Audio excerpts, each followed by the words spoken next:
Welcome in latest episode of that SEC podcast. I'm your host, Michael Bratton. I go by SEC Mike on Twitter. And that is, of course, the dean over there. You know him as Steven Lassan, senior editor over at Athlon Sports. Steven, another week of SEC action is in the books. We're ready to preview another one here in a minute. How you doing, my friend? Mike, I am doing great. I'm always excited to be talking some SEC ball with you, especially after another exciting weekend. And man, do we have some massive matchups on tap for week 5. And you start looking at the schedule down the road. I think the crazy thing is you start looking, it's like almost like an SEC Super Bowl almost every week with Alabama, Georgia. We still got Georgia, Ole Miss, Texas, Oklahoma, Texas, Georgia. So man, we're just getting into the meat of the schedule. Like this is an appetizer these first 4 weeks of the year. Right. So this weekend, we do have one non-conference game, but everything else is conference play. It's going to be one heck of a Saturday slate. We're going to break that all down. But we also got Steven's updated playoff projections. We're going to get to that in a minute. The panic meter here, one of my favorite things we do each and every week with Steven here, talk about the panic level meter. And we've got about 5 teams we can hit on there before we preview the SEC games. And then I went a step further. Sad to say, but we'll celebrate it, Steven. We're a quarter of the way through the season, so that's depressing, Mike. Right. But hey, we're gonna celebrate it because we're gonna hand out some quarter season awards. But before we do all of that, Steven, gotta let the fine folks know that we're brought to you by MyBookie, the online sports book. Head on over to mybookie.ag today. That's the web address, mybookie.ag. Sign up for a free account, and if you use the promo code that SEC, it's THATSEC, they're willing to match your initial deposit all the way up to $1,000 with a minimum deposit of $50. And I hit my MyBookie lock of the week once again. So did cousin Shane. And I apologize, Steven. What was your lock last week? I'm about to mock it or celebrate you.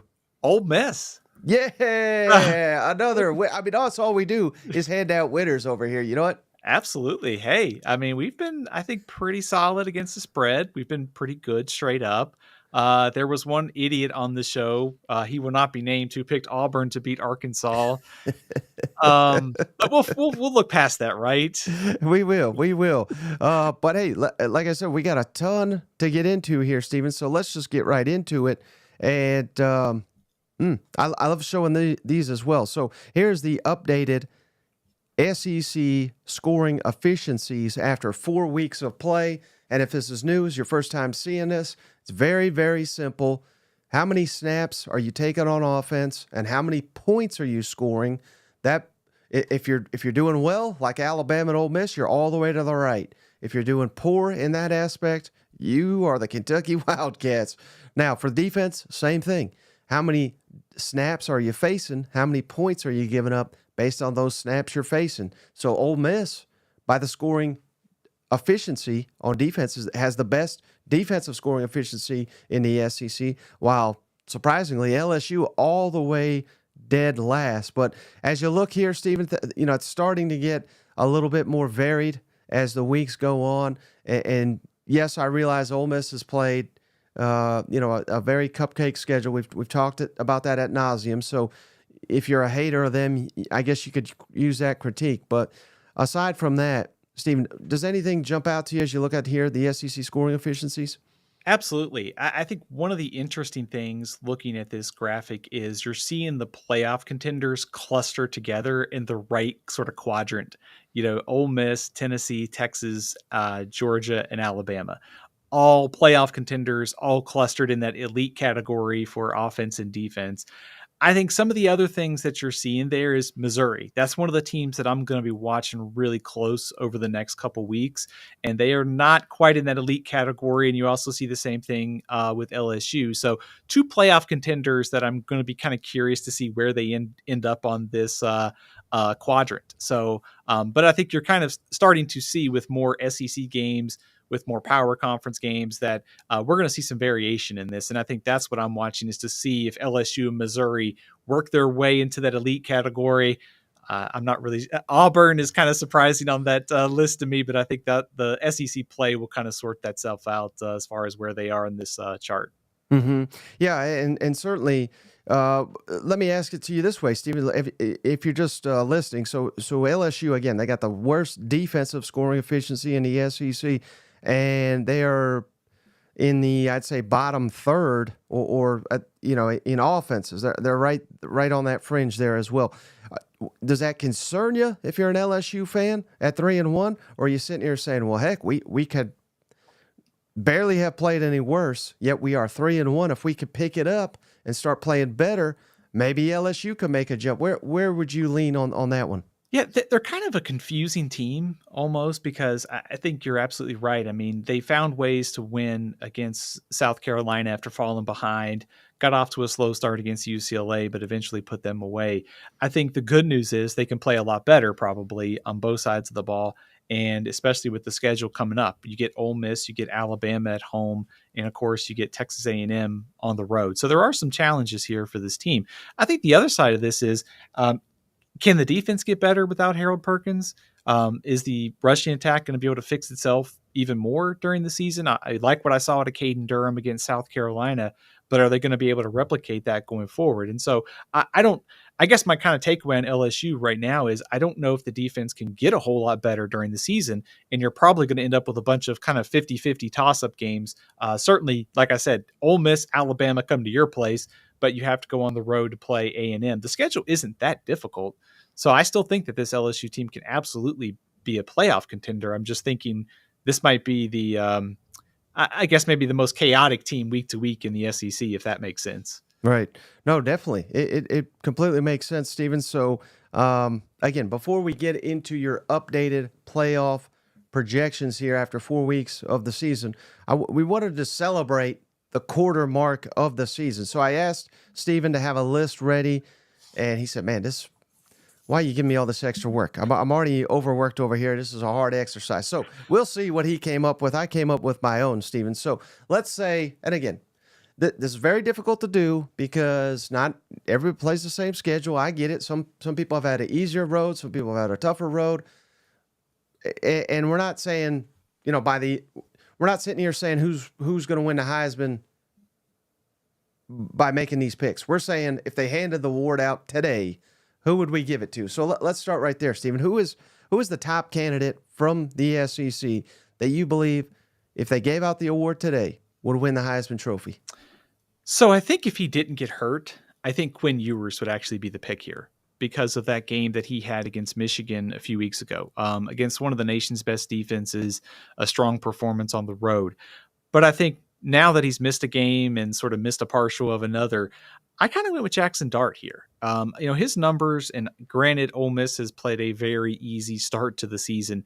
But one thing I always go back to, when you play a competition that you are heavily favored, that is overmatched, I want to see domination. And those scores and that stats tell me Ole Miss is rolling offensively. And also the tape shows that, just watching this team through the first 4 games. So I went with Jackson Dart. Some of it's statistical. And I just think you can make a case that through the first couple weeks of the season, either Jackson Dart has maybe been the best quarterback, not only in the SEC, but maybe in college football, just because of how well he's played, albeit against questionable competition. Mm-hmm.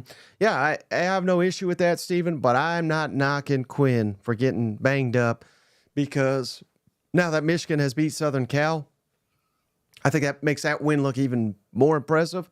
Give me Quinn Ewers still. Now, if he's out for several more games, maybe that adjusts things. But Sark said today that Quinn's already back to practicing, so it certainly seems like he's getting closer and closer to the field. But this was a tough decision. I'm going Quinn Ewers, but it sounds like he was virtually right there with you as well. Absolutely.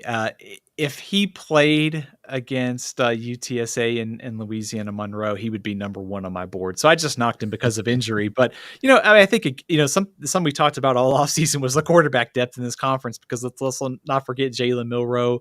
If Carson Beck didn't have such a sluggish performance against Kentucky, we would all be talking about how great he was against Clemson. So, man, just so many good choices here at quarterback. Cousin Thomas says the LSU officials should get the Heisman. All right, how about SEC Coach of the Year? And again, we're not saying this is going to be the Coach of the Year by the end, but we're saying if they gave it out today, who would you give that to? Very curious to see who you selected here, Stephen. So there were two games that I kind of knocked candidates for. If Arkansas had beaten Oklahoma State or if South Carolina had beaten LSU, I think Shane Beamer or Sam Pittman is probably the choice here. So I kind of just went back to the top, and it's not always the best coach, with all the talent sometimes doesn't always get the award. But in this case, I'm going to go with Josh Heupel. 4-0, and I kind of go back to what I said about Jackson Dart is I like to see dominance, and Tennessee in 2 games against Power 5 competition has dominated. I know they beat Oklahoma by 10, but it felt like larger on watching in that game on Saturday night. So I think just the way that Tennessee has played this season, they've taken care of business in 2 Power 5 or Power 4 games, but also I think one of the things that continues to go kind of overlooked about Tennessee is everyone, and rightfully so, I do it too. We talk about Nico, we talk about the passing game. Tennessee can hurt you with the run. They can hurt you with the defense, and they can hurt you with the passing game. They have one of the most versatile collections of ways to beat you in the country. And that's sort of, the criticism of Josh Heupel when he came to Tennessee. Could he put a defense on the field that competes in the SEC week in and week out? We might have our answer this season because that defensive front is pretty dang dominant. So I went with Josh Heupel, but I'm open to hearing other arguments there. I may have to change my vote, Stephen, because North of Knox has got me convinced. How about Hugh Freeze? He's never to blame. So Hugh's not losing these damn games. It's the players. By God, give it to Hugh Freeze. He's almost got me convinced. But I am going Shane Beamer, Stephen, because I think I think he got jobbed, and I think had his quarterback not gotten hurt, they not only were they beating LSU, I think they would have whooped LSU. And this was a guy some people, who again we ain't mentioning because he's completely made amends, but some people had this guy run off, Cousin Shane, in the first couple weeks of the season. So my vote today goes to Shane Beamer. Could change. Again, we got some very, very, very difficult games upcoming, but if it was today, I think Shane Beamer's done a heck of a job, but that's nothing against Josh Heupel. You made some very good points there. I think there's a pretty compelling argument for Shane Beamer, just because of it's almost the look test. Like South Carolina's, first of all, they've looked like a much better team than I think we thought about in the preseason. They're 3-1, which I think is about where most people kind of projected them. The other thing too, I think, is from a defensive perspective, they are much better than they were last year. And also I like the roster construction, what they did in the portal, the impact they're making. And no, to your point, I mean, they are 3 plays away from being 4-0, ranked in the top 25 and a fringe playoff contender. So I think they are just in general, I think they are a better team than what I thought coming into this year. So he'd be a very strong candidate for this award. Now, who is the worst coach of the year? An award they should give out, but they don't. Hugh Freeze. Oh, come on. It ain't his fault, Stephen. He only made one bad call, right? A few weeks ago. What is it, 2 now after losing to Arkansas? No, I mean, I think from just at the most basic level, when you looked at Auburn's schedule coming into the season, they had was it 8 home games this year. You had the favorable path to start the season, 5 to start the year at home. It's your second year. You should be in a better spot. You answered some of those offseason questions. You brought in, more, better weapons at receiver. So I just think I'm a little bit disappointed in the fact that Auburn is not better with the schedule and with some of the pieces that they had. So I went with Hugh Freeze, but I'll hear an argument for Billy Napier or someone else this year too. That's my man, Billy Napier. Come on. How's he even still the coach down there? I'll never know, but that may be coming to an end come October 5th. Who knows? But I mean, it's just, I talked him up all off season. He had me roped in, and everything he said was true when it came to this is my best team. This is my most experienced team. And by God, Stephen, this is probably his worst team. You know what I mean? So give my vote to Billy Napier with Hugh Freeze in the passenger seat with old Billy over here. So yeah, there is no wrong answer here. They're just both wrong, in my opinion. It's I think it's probably an indictment on Billy Napier's tenure that beating Mississippi State, and it is obviously Mississippi State's in a year zero situation, is the type that kind of quiets the noise around the program for a week, right? I mean, you don't expect Florida to be in that spot. Like you, I bought into the fact that, hey, they would be better this year, and they've been embarrassed twice against the top 25 teams they played, and they still had several issues that showed up on Saturday. So I went with you, Freeze, Mike, but there's not a wrong answer here. Freeze or Napier is pretty strong. Cousin Shane has shown up in the comments. He said if he had some damn kids who knew how to play, Auburn would be undefeated. Biggest Hugh Freeze defender out there. All right. How about SEC Offensive Player of the Year? I'll go boring here. I think if they're the Heisman winner in September, they got to be the Offensive Player of the Year. So I went with Jackson Dart here. Okay. Kind of like I said, it's just the statistical start to the season. The fact that Ole Miss offense has just been rolling week after week, 50 plus points, piling up the yardage. I think another strong candidate here could be someone like Dylan Sampson, Quentin Jackson. Also could throw Quinn Ewers in here too. So if you want to split the award up, I don't have a problem with that. But I stuck with Jackson Dart just because he was my Heisman winner. Well, that's exactly what I did. I split it so I can make two fan bases happy. But really, give me Jackson Dart, quarterback. I mean, he's just been a monster. His numbers are, the definition of what they say, video game type numbers. And he's not even having to play all these games. So Jackson Dart, very excited to see him this week face again. Kentucky's defense is really good. So but a quarter way in, Offensive Player of the Year, give me Jackson Dart. How about Defensive Player of the Year, Steven? This is tough. I think there are a couple good candidates here, and I think you could kind of pick somebody from Ole Miss's defense, considering the start that it has. I actually went with Kyle Kennard from South Carolina. Just because I think, like we said, their defense seems to be much improved from last year, leads the SEC in sacks, making an impact after transferring in from Georgia Tech right away. So I went with Kyle Kennard, the defensive end from South Carolina. A lot of splash plays early in the season. Maybe I went too much on the splash there, but he's my pick for Defensive Player of the Year in September. Yeah, I think you nailed it. Steven, that's exactly where I went. Kyle Kennard, South Carolina. I mean, this guy came out of nowhere here after transferring in, and every great thing people have said about Dylan Stewart is valid as well. But they're so elite with that tandemness that they have there. So give me Kyle Kennard, monster off the edge. If he can keep it up, South Carolina's going to be a force on defense, at least getting to the quarterback among the best in the entire SEC. You know what? Mike, I think it's pretty notable that at Georgia Tech, Kyle Kennard's best season of sacks was 6, and he's already got 5.5 through the first 4 games of the year. I think that says, some good things about what Clayton White and the South Carolina defense is doing. But man, I mean, think about that duo of Kennard and I think Dylan Stewart's pretty much your freshman of the September in the SEC. That all of a sudden a group that has been kind of a question mark for South Carolina. They've got 2 of the best ends in the SEC right now. So kudos to Beamer and Clayton White for what they've done on that side of the ball so far. How about a special teams player of the year? Do you have one, Steven?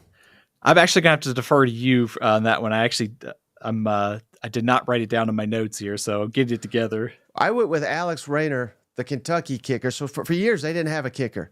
And he didn't even win SEC Player of the Week, Steven, after making all these kicks that nearly knocked off Georgia. He was the only offense they had in that game.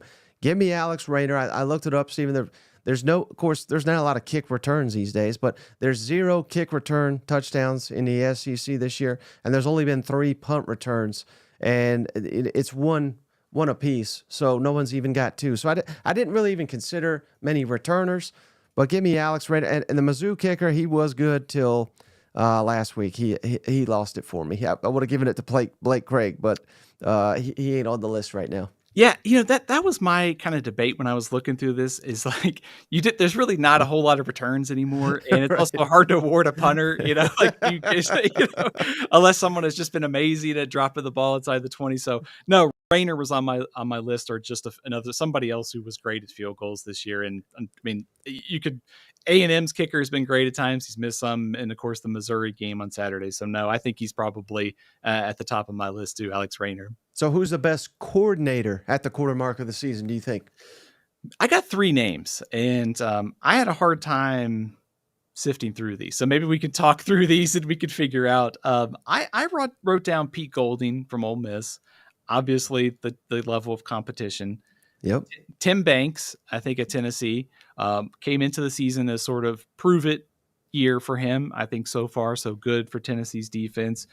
And Bobby Petrino at Arkansas. Mm. Nearly 6.8 yards per play. That's up from 4.93 for Arkansas last year. So if I had to pick, I probably would pick Tim Banks, but I'm open to another coordinator there. Right. No, I think you nailed it, Stephen.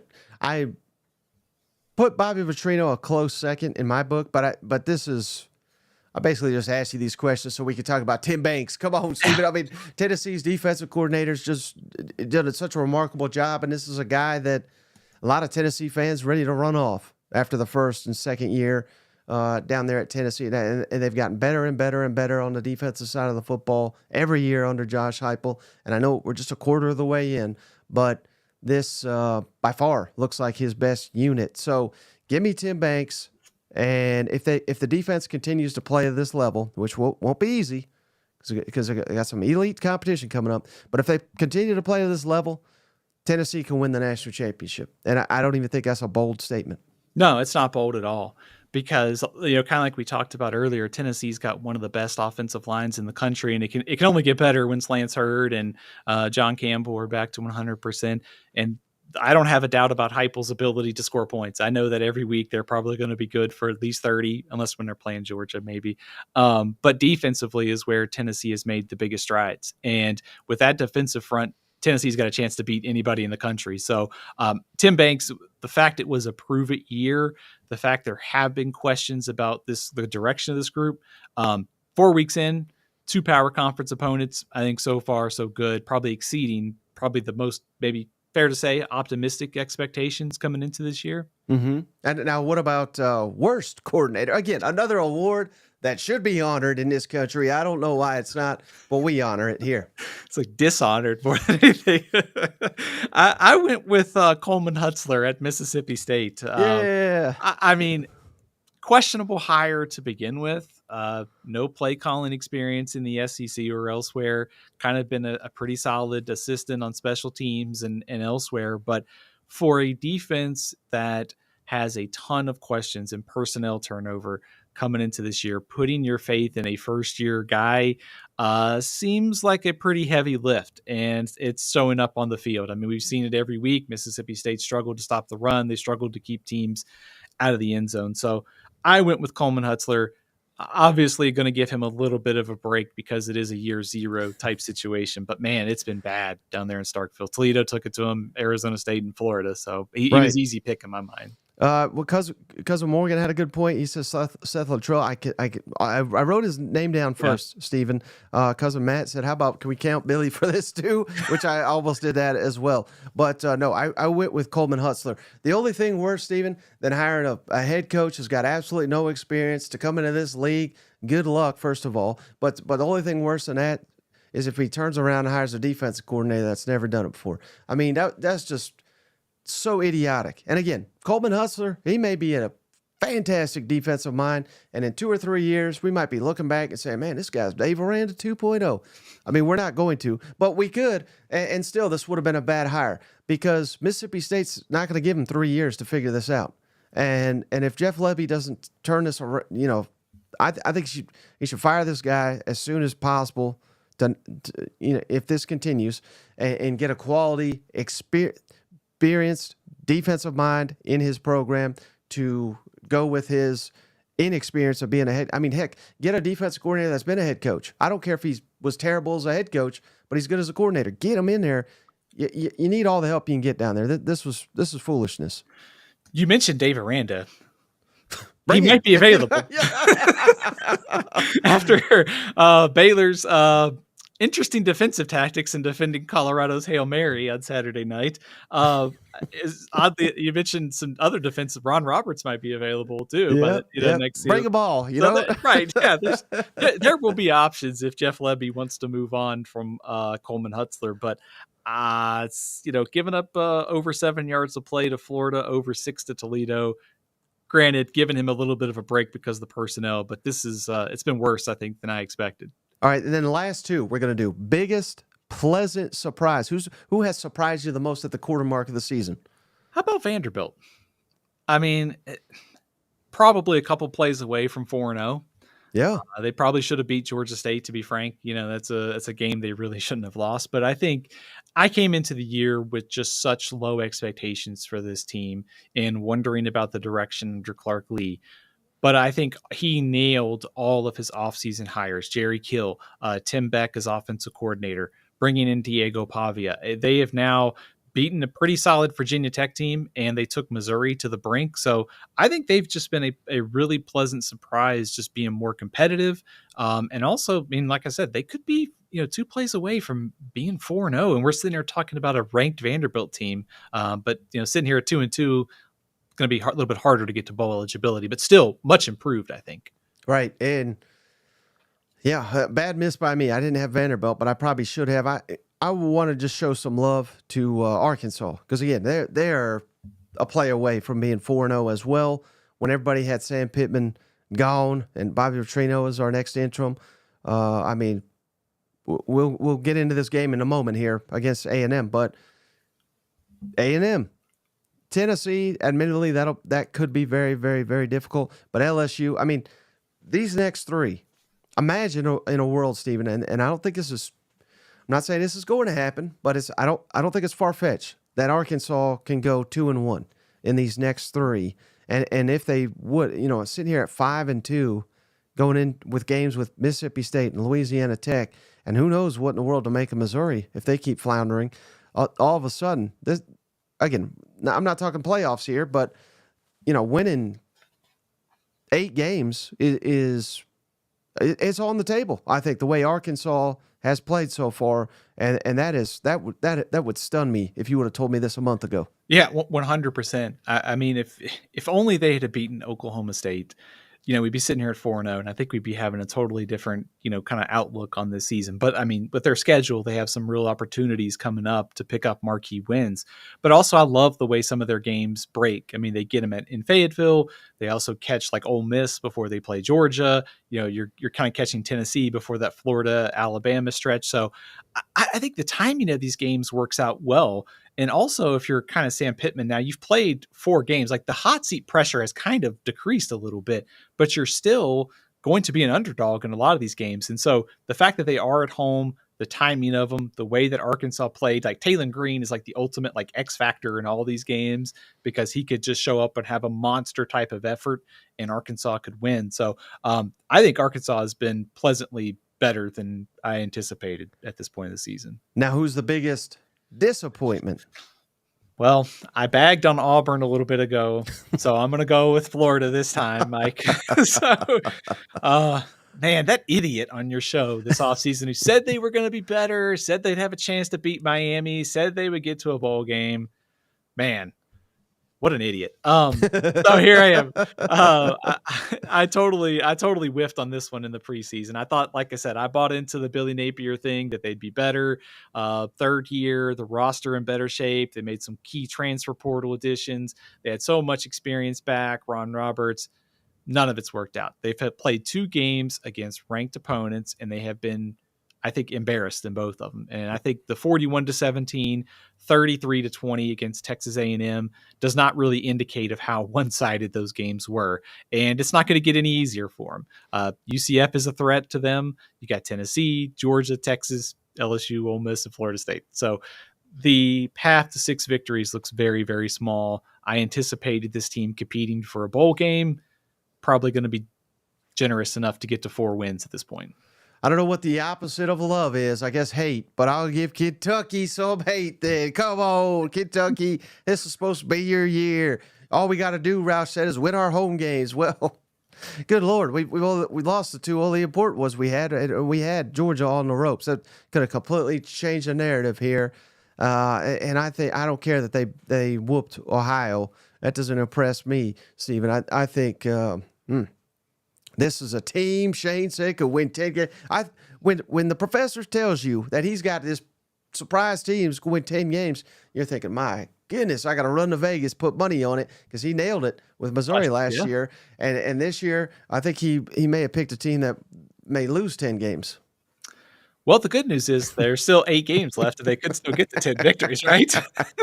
And they've already played the toughest opponent on their schedule, Georgia. Well, they still got to play Texas and Ole Miss, so yeah, pretty much a long shot. But no, Mike, I think there kind of is a question for me about and just watching Kentucky through the first 4 games of the season.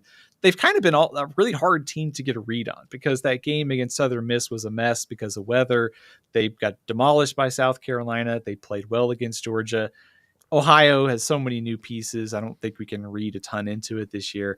But for a team and kind of a program, you were wondering about what's the direction, especially after Mark Stoops wanted to leave for Texas A&M. I don't know that you have a ton of answers through the first 4 weeks of the season. And like I said, the schedule is going to get even more challenging with Texas and Ole Miss and still Tennessee to play. Yeah, Cousin Chase, did I say 10 or did I say 6? Pretty sure I said 6. All right, Steven, let's move on with your updated playoff projections. And this Steven does it for the entire country, but you think he'd do it just for the SEC based on this list. We got 6 SEC teams still in his updated projections with a couple more on the bubble. But number 1, Texas, according to Steven's, and this is a mix of projections, not just where they are today, but where he sees them playing out. So Texas winning the SEC would be the 1 seed. Ohio State winning the Big Ten would be the 2 seed. Miami winning the ACC would be the 3 seed. Utah winning the Big 12 would be the 4 seed. And if you don't know by now, or maybe you just have forgotten, the way this works out, they give the top 4 seeds to conference championship, highest rated conference champions. So even if, say, Georgia or Tennessee or Alabama is better than Miami, Ohio State, Utah, probably not better than all of them, but even if they are better, they cannot be in those because we can only have 1 SEC champion. So I hope that makes sense.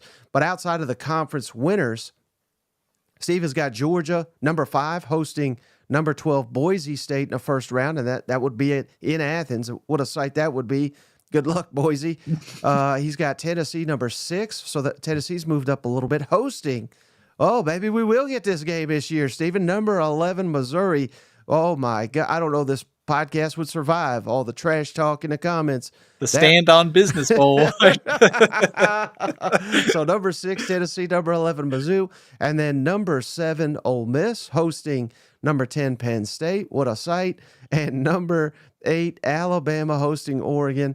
And I can't believe this just hit me, Stephen, but what would happen to the world if we had 4 first-round playoff games and all 4 were hosted by SEC teams? Oh, my, sign me up for that today. You know what? It's not crazy to think that can happen, too. And I think your kind of breakdown of the playoff kind of also continues to show the biggest flaw in this system, which is Utah would probably be a fringe bubble team at this point of the season. You know, they're ranked 10, 11, 12 in some of the various polls out there. But, you know, if you just do these teams on a pure, you know, power ranking standpoint, then Ole Miss, Tennessee, Georgia are all much better. So the conference champion thing's a pretty big deal. Admittedly, I wish they just took the top 4 teams and gave them buys, which would certainly, you know, aid a team like Tennessee and Georgia on their path. But also, I think what's happening outside the SEC is really interesting too, because we saw this on Saturday that Utah beat Oklahoma State and Kansas State got destroyed against BYU. Some of the stuff that's happening outside the bubble is helping some of these SEC teams. And so a team like Missouri with a soft schedule, we're kind of wondering where they are at this point of the year. Some of these losses that are starting to add up in other conferences are going to help some of these teams in the SEC, but also it shows the kind of what's the shakeup still to come here, because Georgia, Tennessee, Georgia, Alabama, Ole Miss, Georgia, Texas, and Georgia, there's still a lot to play for. But I think through the first 4 weeks of the season, I think if you're wanting to see 5 SEC teams, maybe even 6, I think that dream has gotten a lot more realistic through the first 4 weeks of the season.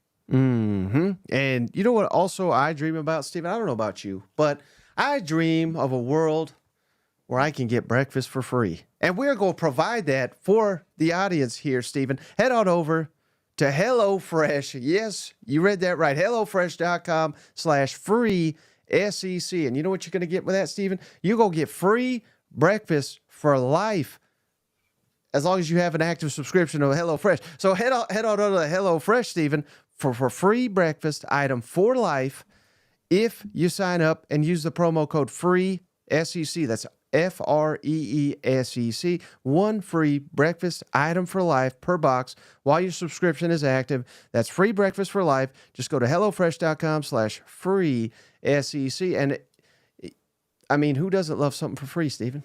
Free stuff. And also, like, your most important meal of the day is taken care of, and you don't have to think about it. It's already there for you. That's a heck of a deal. We already figured out Hugh Freeze doesn't eat breakfast, so I think that's why he's just so toxic right now. If he would eat breakfast from HelloFresh, I would be a big fan of his once again. You know what? He's waiting on someone else to fix it. It's like Yep, exactly. All right, Steven. So let's get into the panic meter here. I mean, my goodness, Steven, we got a lot to panic about these days in the SEC. Who tops Steven Lassan's list for panic meter after 4 weeks of the season? Let's start with the only team that I graded out as a 10 on the panic meter this week, and that is the Auburn Tigers. Kind of like we talked about just a few minutes ago, Mike. I mean, a team that had such a favorable start to the season, and also a season where the kind of consensus was you have improved your roster to support your quarterback enough. There's harmony on the coaching staff, kind of all those things this offseason. And yes, the yards per play, yes, the scoring average, all those things are nice. But in 2 games against power conference opponents, and one of those being Arkansas, they have scored exactly 14 points in both of those games. So in the games that, have mattered, they have struggled. And so I think after 4 games and after what we saw against Arkansas on Saturday, the quarterback situation is just going to be a mess the rest of the year, because you have now tried Peyton Thorne, who wasn't the answer. You've tried Hank Brown. He wasn't the answer. Is Walker White going to get a chance at some point? I think that's kind of my point of curiosity. But this isn't going to get any easier. And all of a sudden, a schedule that should have been a slam dunk to get to a bowl game is now just going to be on the edge of like 5 or 6 wins. So I think if I'm an Auburn fan, my panic meter is at 10, because you wonder, can Hugh Freeze fix the offense, and where are the wins going to come from the rest of the year? Am I overreacting, Mike?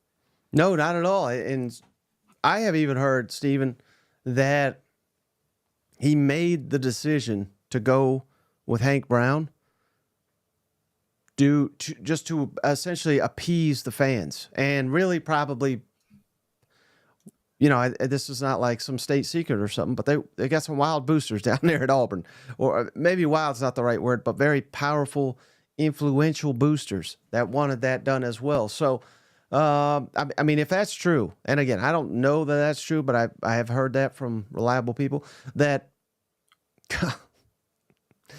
coaching the team, and maybe that's why he's blaming people. Is that recruiting? I mean, what in the world are we doing here? And again, last year it was the coordinators. It was their fault. And didn't you hire the coordinators? Yeah. But forget about that. I didn't have nothing to do with those guys. They were forced on me. Now let's get all the guys I'm comfortable with. Let's get the guys that I know, and another guy run the defense. That everywhere he's been, the defense gets worse. Let's hire that guy, and that'll fix everything. No, Stephen, this is going off the rails quickly here. I mean, I thought it would start perhaps this week against Oklahoma. I figured it would be 4-0, and these fans would be all in my mentions, tell me what a fool I am, and then they're going to the college football playoff, and then I thought reality would set in. Well, I mean, they've already been smacked with a different kind of reality, and it's, they are one of the worst teams in the conference, and in this age of portal and NIL, you can't sit back and say, give me 3 or 4 years. Particularly, now this is the exact opposite of Jeff Lebby, right? Where you bring in a guy here that has won in this league, he's won in other places, he knows what he's doing. Yes, he's a scumbag, but sometimes, heck, Bobby Petrito's not that great either, and they adore him, because he gets results. So they sold their soul to get results, and now they're not even getting results. So it's like, what in the heck did we sell our soul for here? And I don't have an answer for you. I just tell it like I see it, and that's where we're at right now. I think what you're hoping for and what you sold out for would be that it's not just a 2-year fix. And I mean, this is taking the most like optimistic view of things would be that, okay, you've gone out and brought in Cam Coleman, you've brought in all these great receivers that maybe 3 years in, you go out and get your quarterback and you've sort of built the supporting cast around him. The problem with that is, and I think this kind of gets at what we've talked about with Florida, is proof of concept and positivity. Is at some point that sort of proof of concept is that you're just a 500 program. And also, I think as Hugh Freeze was sort of an offensive innovator at one point at Ole Miss, I think everybody's kind of running, something similar. It's not something new anymore that everybody's just used to. So I think sort of the innovation, the creativity has kind of run out. And also, if you can't get your quarterback situation sorted out, at some point, some of these top receivers are going to go, I can go play for Georgia. I can go play for Alabama. I could go catch passes from Nico at Tennessee next year and improve my stock and wait around. So I think there is a danger of that proof of concept positivity sort of selling hope and improvement running out real quick if they don't get to 7 or 8 wins this year. It's kind of tough to see that based upon their schedule.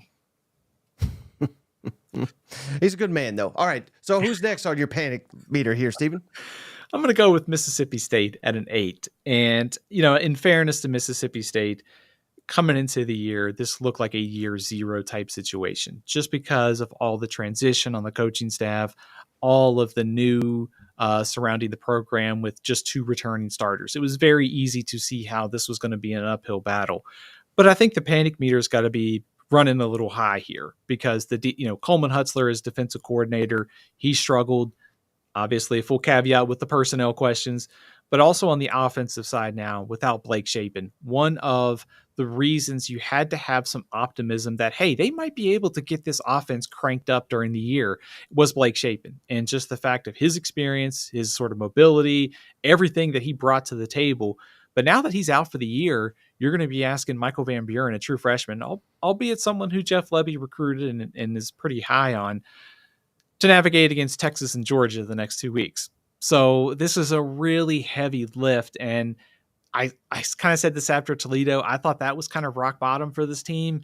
Other than UMass on November 2nd, are they going to be within a touchdown, 10 points in any of these games as far as the spread? It's really hard to see. So if I'm Mississippi State, I think just a lot of alarms are going off and certainly will the rest of the year because there's just not a path, I think, without Blake Shapen to be competitive in some of these games. Yeah. No, I don't disagree with basically anything you said there, but I wouldn't necessarily say I'm panicking just because this is kind of what it's been pretty rough, obviously, but I thought, maybe we could win 4 games. I thought that was kind of the ceiling. So 4-8, 2-10, it's basically, not far off from one or another, but I will panic if the defense looks as bad and we bring everyone back, so yeah, to me, it's like a year 0 for Lebby. And there have been opportunities for them to kind of wilt, particularly that Florida game. I believe the score was 28-7, and they came roaring back. Same thing against Arizona State. They were getting absolutely whooped. They came roaring back. So they've not quit, and they've showed some resilience. They're showing they're not headed in the right direction, but it's like they got the ship pointed that way, if that makes sense. So I heard Cousin Shane say it the other day. I see what they're going for. It's clearly not working, but I like the vision, if that makes sense. Yeah, it does. And I think one of the things that interests me about this team the rest of the way and knowing the schedule so difficult is who can you identify if you're Jeff Lebby that's a dude for you next year? Like I think we've seen Isaac Smith at safeties. Obviously, he's one of the leading tacklers in the SEC. And also I think what does Michael Van Buren bring to the table? Because I think Blake Shapen's going to try for the hardship year next year. So you could have in theory 2 quarterbacks who know how to operate your system. You could have an even bigger question if Van Buren doesn't play well and Shapen doesn't come back or he's slow to come back from injury. So there's still a lot of interest in this team for me from week to week and just kind of seeing if they can find some answers for 2025.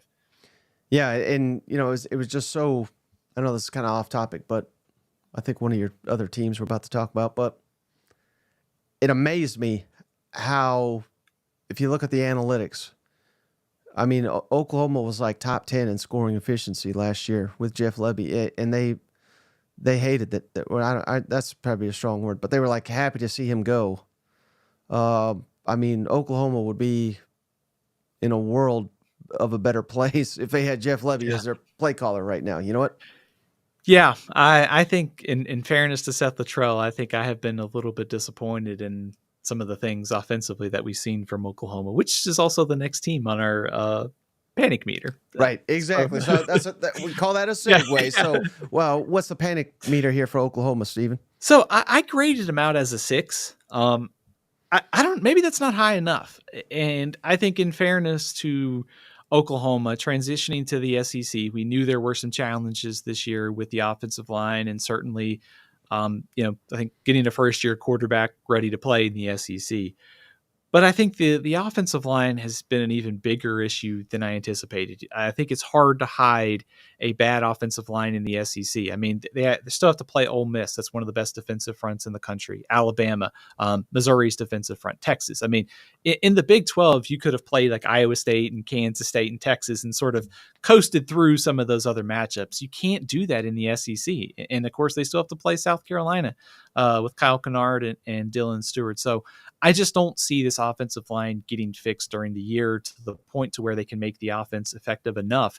And it also raises the question, too, of portal management on the offensive line. I think you want to have a homegrown offensive line that you sub kind of from the portal here and there. I don't think you want to have to be able to rely on 3 or 4 guys to come in and start year one. So the offensive line issues, and also the play calling / quarterback situation going forward. What do they do with Jackson Arnold? Is Michael Hawkins going to be the starter going forward? It's kind of a now versus later type situation for me, because what helps you right now might hurt you later, because I still think Jackson Arnold is really talented, but the offensive line, OC, receiver injuries have all played a part in this. So I just, 6 on the panic meter. Maybe it's too high, maybe it's too low, but after the first 4 games, I think all of our preseason fears about Oklahoma were either confirmed, or maybe they're even worse than we anticipated, if that's fair. No, it is. And yeah, I think you hit the nail on the head, Stephen. Portal evals on the offensive line. And quite frankly, they went cheap there. They lost out on Lance Hurd, who's now starting left tackle for Tennessee. Caden Green, of course, starting at Missouri. I mean, just plug in those guys, and this may be a completely different offensive line for Oklahoma. But it is what it is.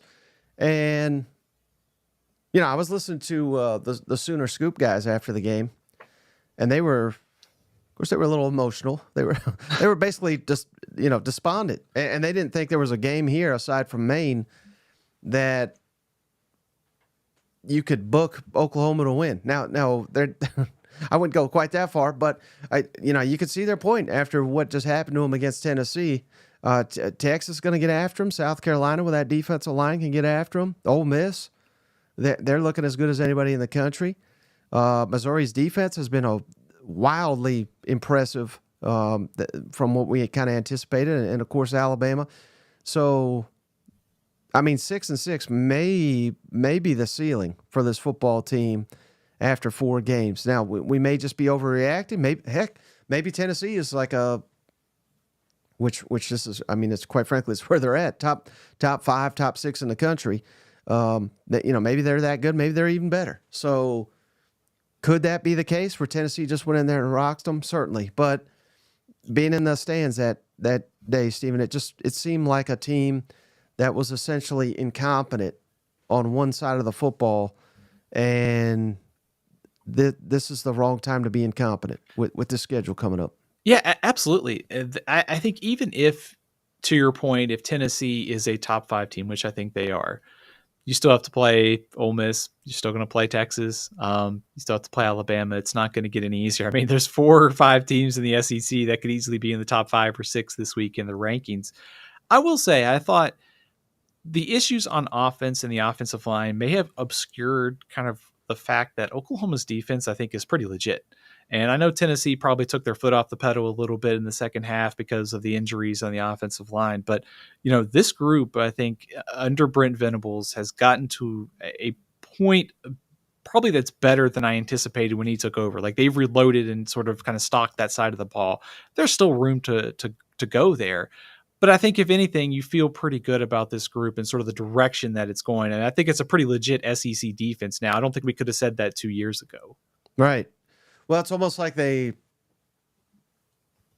did anything they could to get a defense, and it cost them an offense. Oh, no. I'm sorry to laugh, but literally that's kind of what happened there. But all right, so those are the only teams, right, on your panic meter, or do you have another one? I got one more. Okay. It's a team that won on Saturday. How about Missouri? I'll grade them out as a 5. And Mike, you tell me if I'm crazy here. I mean, we give Vanderbilt a lot of credit because they are much improved this year and our surprise team. But also, I think within that, the offensive kind of play for Missouri, something is just missing the last couple weeks. I mean, Murray State, Buffalo, it's one thing to blow those out. But for Brady Cook to be off now kind of in 4 games, his yards per attempt was at 9 last year. It's at 7.1 this year. His quarterback rating is down by almost 20 points. The biggest thing that's missing is the big plays. And, you look last year, he had 26 completions of 30 plus yards, only 4 so far this year. So it's really kind of the element of, can they get Brady Cook back to being Brady Cook of last year? And also, I would like to see Missouri finish drives better. I mean, they had but how many field goals on Saturday against Vanderbilt? You want to see touchdowns, and especially in a game like Vanderbilt where you're favored, finishing drives and getting Brady Cook back to being the player that we saw. So I'm sort of like halfway panicked about Missouri, not really, but a little bit. And I'm worried about, they got to go to A&M and they got to go to Alabama. And I'm thinking about the way this offense has played through the first couple of weeks and in those, what that could mean for those two matchups. Right. And all the talk last week, Stephen, was just how poor Vanderbilt's secondary is. Yeah. And I know it was just one real big play, but it was Vanderbilt that was getting the big plays on Missouri. Now, after that big play, they I wouldn't say locked down, but they played significantly better. So, yeah, I mean, this is a real red flag to the point where I'm even starting to question whether Brady Cook is fully healthy, just the way he is performing. But, yeah, that is cause for concern. Now, this is a good cause for concern, or not a good cause for concern, but a much better alternative than what Missouri had for years, Stephen, was, can we get to a bowl game?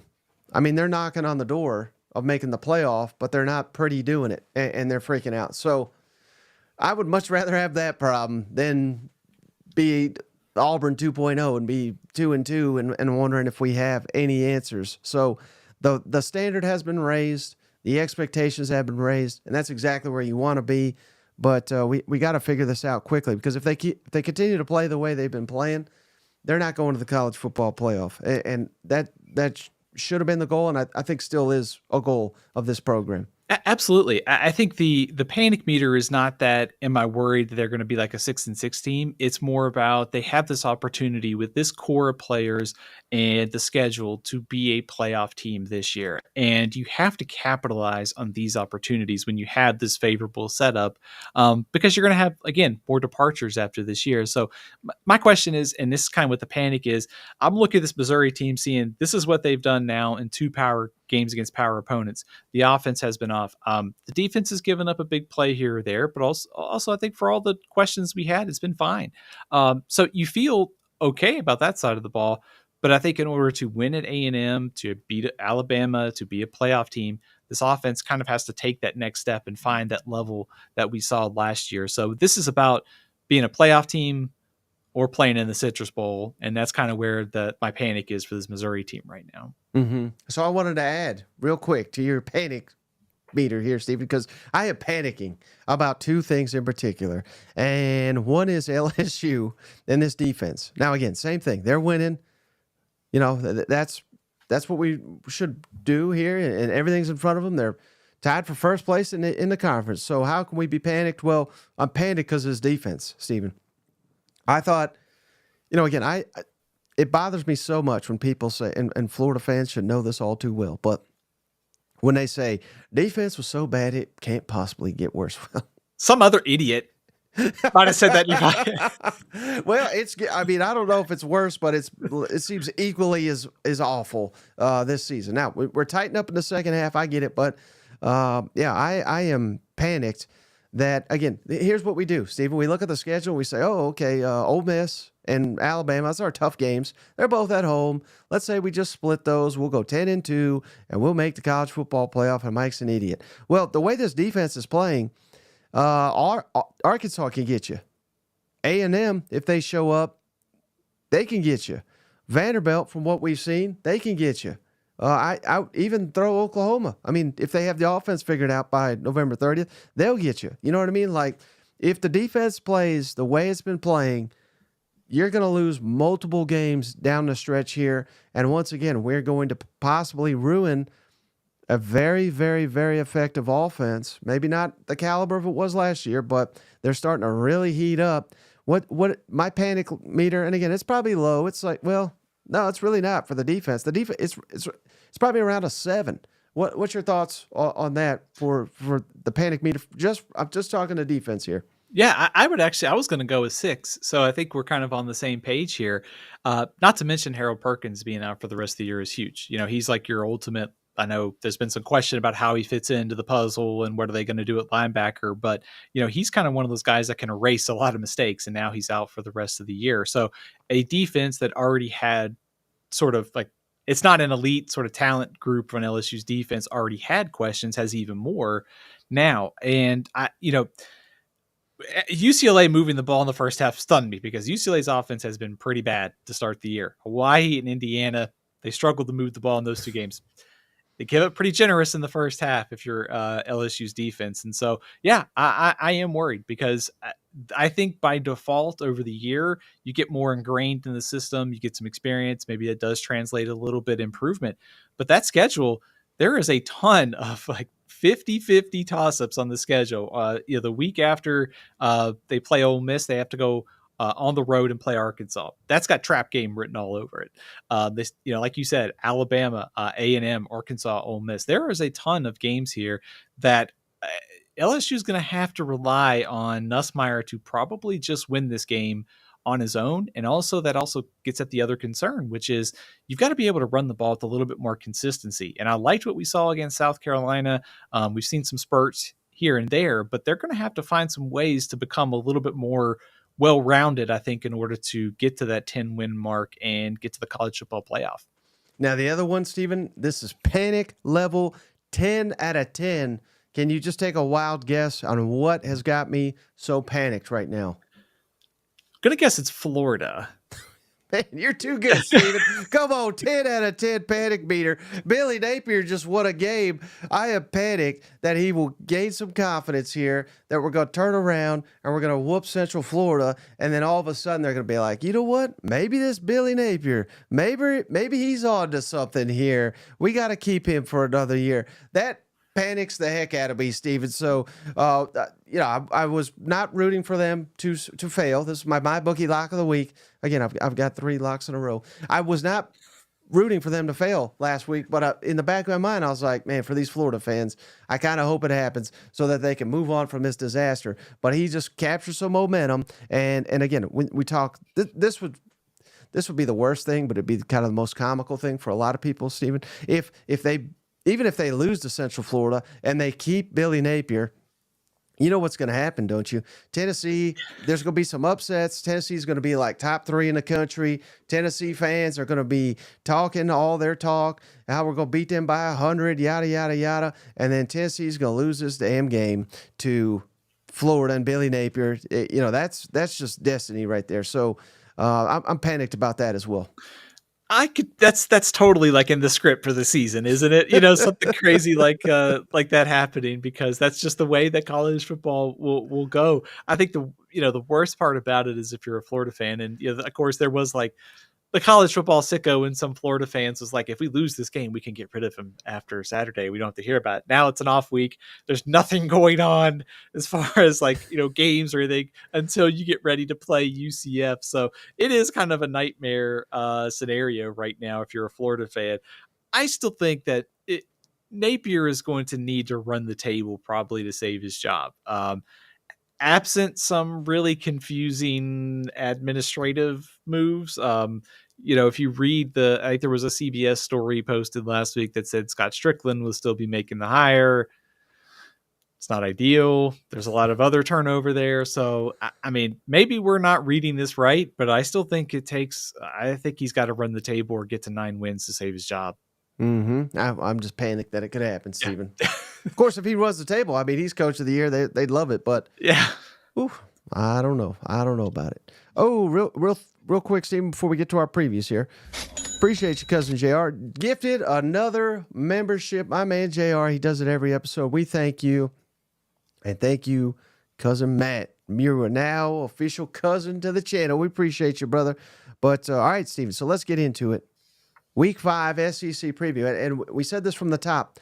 Not a lot of games this week, and that's great because they're almost exclusively conference matchups. And, of course, the big one. Let's just start there. Let's not delay any longer, Steven. Week 5, potentially game of the year here. Georgia at mighty Alabama. Cannot wait for this showdown. Thoughts on the heavyweight showdown here in Tuscaloosa College game day, all the hoopla?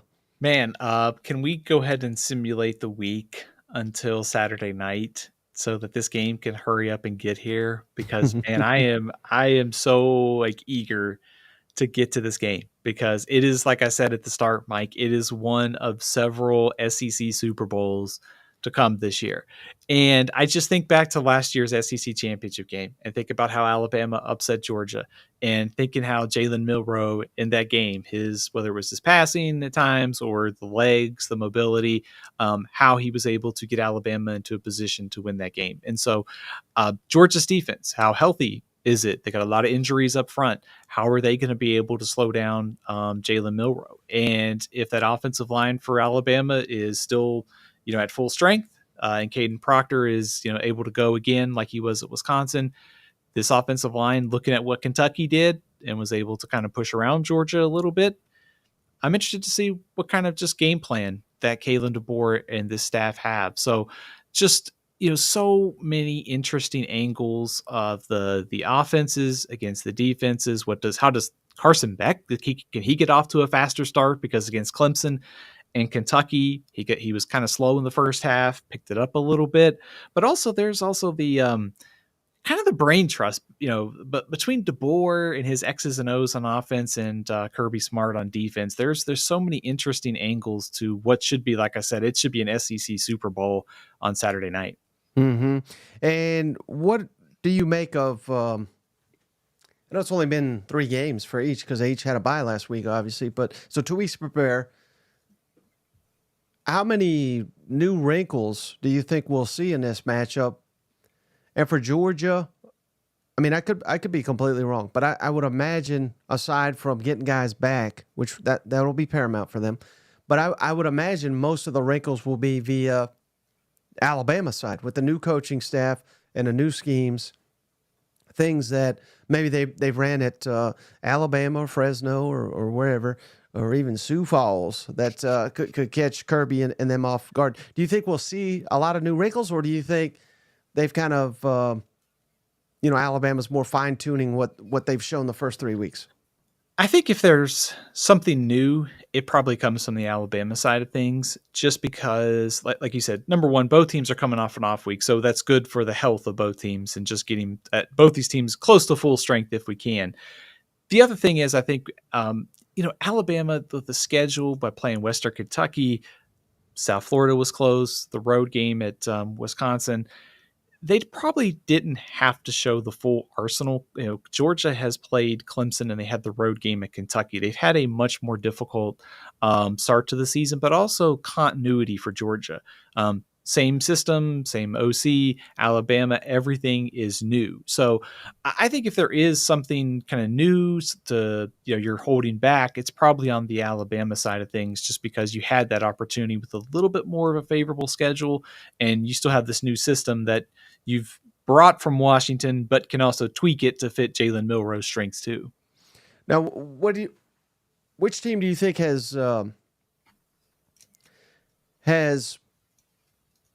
not quite shown how good they can be, if that makes sense? Basically, what I'm really trying to ask you, Stephen, is Georgia better than what they've shown? And again, it's not like they've been awful, but do you think Georgia is much better than what they've shown, or are they kind of who they've shown us they are after 3 weeks? I think they're better than what they've showed. The game against Clemson was interesting because I did have a feeling that it was the first half and they were just trying to feel the Clemson defense out because of first of all, how good it is. And there was no need that they could probably just suffocate Clemson's offense and then they could open it up, which they did. But I had that same feeling in the Kentucky game, and I kept thinking, okay, they're going to turn it on at some point, right? And they're going to pull away. They didn't. And I think we talked about this after the Kentucky game, is that there was probably no one more happy that they had that close game than Kirby Smart, because he could drill this into them that, whatever it is, nobody believes in us. You're not the number one team. Look what happened at Kentucky. Now you got to go on the road to Alabama and sort of refocus sort of your team for the season. So I think Georgia is capable of playing a lot better. I think if there is a question, number one, Tate Ratledge is likely to be out, I would assume, after having tightrope surgery. But the other one is Alabama's secondary, I think, is still gettable. Like, I think you can make plays, but can Georgia's receivers consistently be able to make those plays on Saturday? Because, I think we go back to that game against Kentucky or whether it was Clemson. Are they going to have enough difference makers this season to consistently stretch the field? I think they do. And I think they played just better on Saturday night. What about the line of scrimmage, where this battle is always won between the two alphas in the sport, at least the last 5-10 years? Alabama or Georgia, who do you think is stronger on the line of scrimmage? If Georgia is at full strength on defense, and that counts, Michael Williams and Warren Brinson, I would probably take Georgia at the line of scrimmage. And I think the offensive line, they will miss Tate Ratledge, but I think there's enough talent there to overcome that. So I would probably lean Georgia at the line of scrimmage there. Mm-hmm. And would it at all be, because I've heard the argument, and it's fair, not that Georgia accepts any loss, but a loss doesn't kill them, given that their schedule, at Texas, at Ole Miss, Tennessee at home, these are all potential wins over top 4, maybe even top 3 teams. I mean, legitimately, like elite wins here. So I'm not trying to downplay this game for Georgia, but what about for Alabama, Stephen? If they drop to Georgia at home, again, they will be eliminated from nothing, but it feels like this would be more devastating to Alabama than it would be for Georgia. Would you agree with that? I would, because I think looking at Georgia's schedule, and certainly we're in this new era of the 12-team playoff that I think we're all kind of guessing what the committee's going to do. But I think that Georgia at 10-2, given that schedule, is probably going to be just fine. I also think there's Georgia, obviously they have those marquee games. Like they could just beat Texas in a few weeks. And I'm sitting here as we're talking, wondering if we're going to see kind of the SEC beat up on each other a little bit over the next month or so, where all these teams, all the good teams in the league, beat up on all the good teams, and we end up with teams with one loss at the end of the year or so. So that's going to be another factor in this. But it's also a huge opportunity for Kalen DeBoer in his first SEC game. You get Georgia coming to your place, and you're an underdog for the first time at home since like 2007. This is a huge opportunity for the staff to get off to a fast start. So Georgia's schedule allows it some opportunities, but Tennessee has to go, of course, on the road. Alabama has to go on the road to play Tennessee and LSU. So I think Georgia's schedule is a little bit more favorable for a rebound there. Mm-hmm. All right. Well, we're going to be talking about this game all week long. Steven's going to make his prediction. Remember, live Wednesday night. But let's get into another matchup here, Steven. The only matchup I got a preview graphic for. I ran out of time, but that's why we're going to Kentucky at number 6, Ole Miss. Finally, the Ole Miss Rebels, Steven, get into conference competition, and they are a massive favorite here at home, as they should be. But thoughts on this matchup? Ole Miss favored by, I believe, 20 points at home over, 17 and a half. It's changed. 17 and a half at home. On the most kind of basic level for this game, the thing that interests me the most is Kentucky's defense against the Ole Miss offense. Can Kentucky win enough on the defensive side of the ball to slow down what Ole Miss has? Just the weapons, whether it's on the ground, whether it's the receivers. Ole Miss has had an injury or two on the offensive line this year. I think how does it hold up against this Kentucky front is a real question.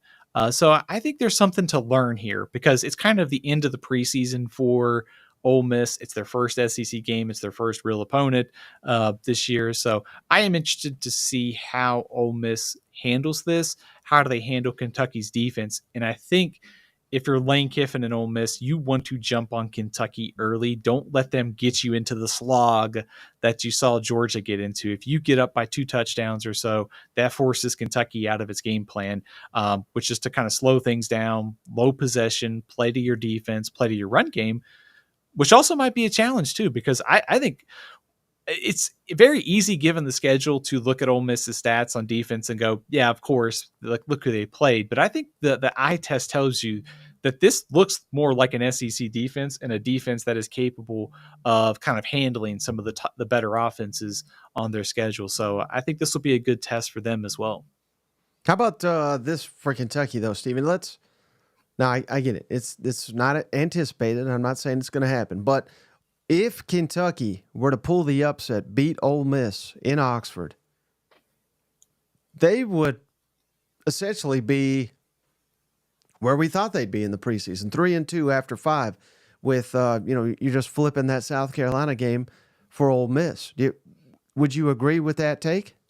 Yeah, I would, and also looking ahead too.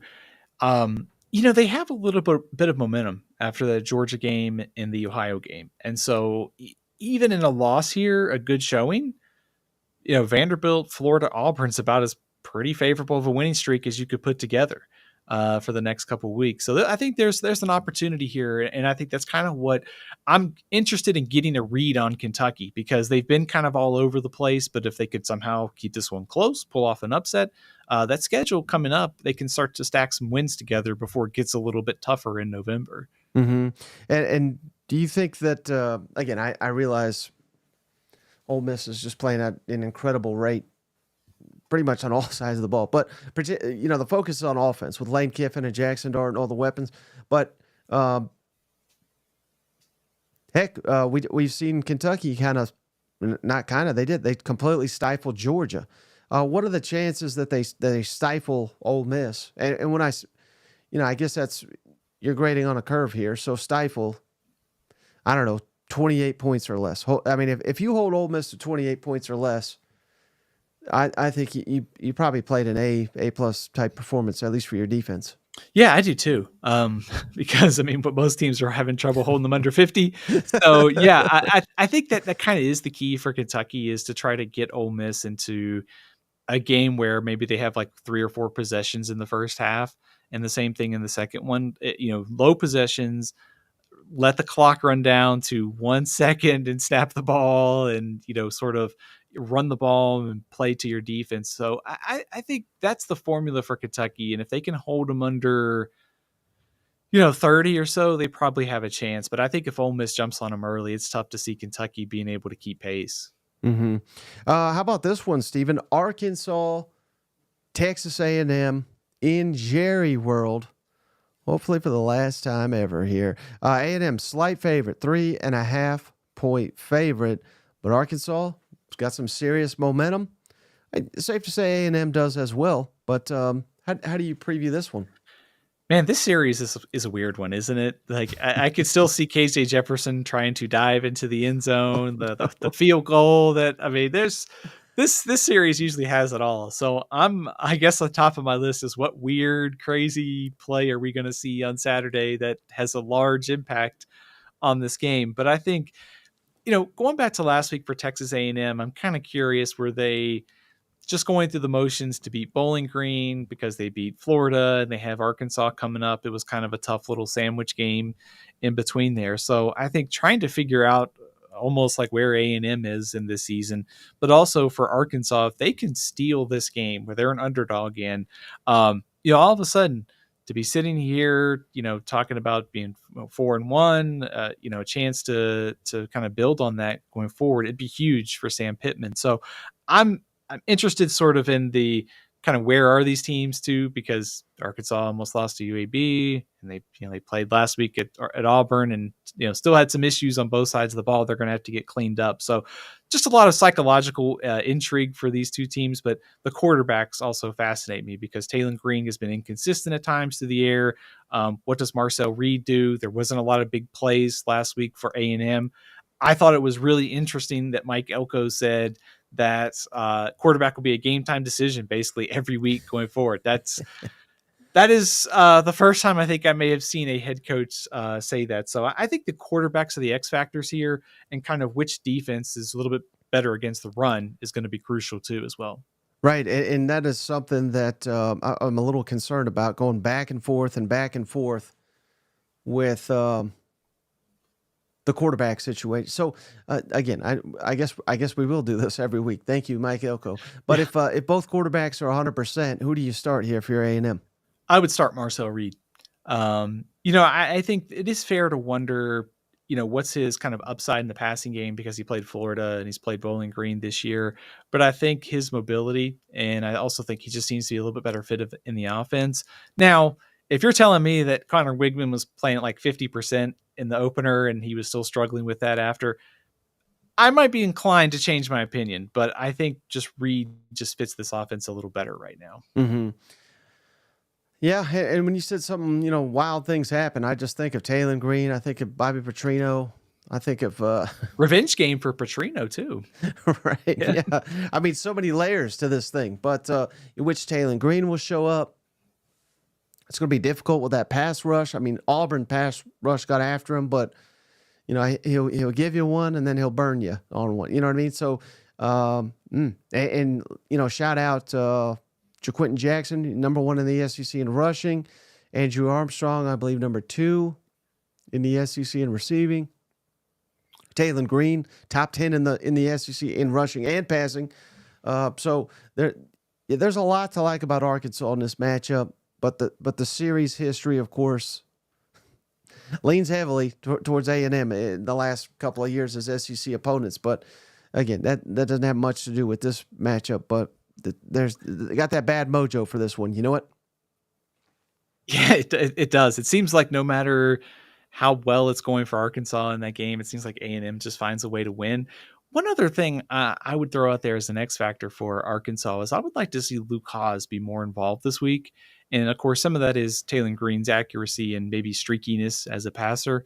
But Harold Fannin for Bowling Green, the tight end last week, had a really good game against this Texas A&M defense. And I think we've seen, at times you can attack this A&M defense with the run. Notre Dame did. Maybe they give up some passing plays to the edge too at times. So, I think there is a real opportunity here for Arkansas to move the ball. I mean, A&M is, despite their defensive front, I think if you're Taylor Green and JaQuinton Jackson, find some ways to move it on Saturday.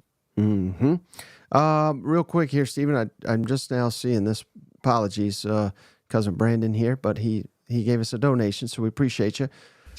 No way in hell is Ole Miss Kentucky a close game, and I'm not saying it will be, but trying to make it an entertaining and interesting show here. But of course, that's what Mizzou trying to be optimistic too. Well, that too. That's exactly what I said last week, Stephen, about Missouri Vanderbilt, and these Missouri people were like, "Get the hell out of here!" They should have lost that damn game. So you just never know. How about this one, Stephen? Oklahoma at Auburn. Oh boy. I mean, it's like the first to 14 points probably gonna win this game. If you can tell me what's going on in this game, please, I'm all ears because this is the biggest mystery game of the week in the SEC. It also feels like a huge sort of swing game for both teams. Oklahoma coming off the loss, They're going on the road in the SEC to a new environment. How do they handle that? Also, what's like the over-under and how many quarterbacks do both teams play? Does Jackson Arnold start? Do they go with Hawkins? Does Hawkins start? Does Arnold play? How many quarterbacks does Auburn play? If there is one constant that I think you feel good about, is the Oklahoma defense, and seeing how Auburn's the turnovers, the inconsistency along the offensive line with, however, offensive line penalties, turnovers.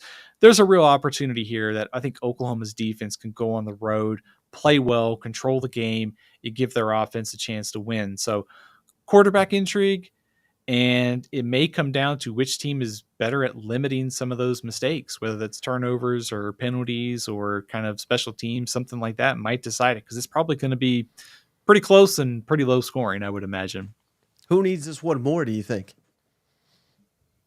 Man, that's a good question. I'm tempted to say Auburn. Mm-hmm. Because it feels like if you're Brent Venables, obviously there's a lot of pressure at Oklahoma, but it's the first year of the SEC, and you could kind of understand that with the offensive line thing. I think with Hugh Freeze, second year, knowing their schedule coming up, that they might need to get one of these swing games to get to a bowl game. I would go with Auburn probably in that one. Cousin Matt says, I bet the over 5 turnovers. Yeah, I mean, certainly. I mean, being at home, he can get back. He can win these fans back. He ain't gonna win me back, but he can win some of these fans back. But it's got to start here, and maybe they can get on a roll. But I can't imagine there's much confidence on the Plains, and just listen to these Oklahoma fans. They got absolutely no confidence in virtually anybody on the offensive side of the football. So, man, this is this is a gotta have it type game. One stat that I think is worth watching here is Oklahoma leads the SEC in turnovers forced, and Auburn leads the SEC in the most giveaways. So, in a game where it's like 50-50, these quarterbacks are a question, it seems like turnovers are probably going to be pretty crucial. So to your point on the fan who was mentioning about the turnovers, you might be spot on there. All right, how about Mississippi State at Texas? Oh, good night. Good luck there, Bulldogs. Man, it's hard to find a way that Mississippi State keeps this one close. I mean, like sort of like Texas Tech showing up maybe instead, or UTSA or something. I mean, it's a heavy lift for Mississippi State, but I think that kind of the next 2 weeks against or the next 2 games, Texas and Georgia. It's an opportunity for Jeff Lebby, I think, to sort of like find some guys who can start to be your core for next season, play well and build around them.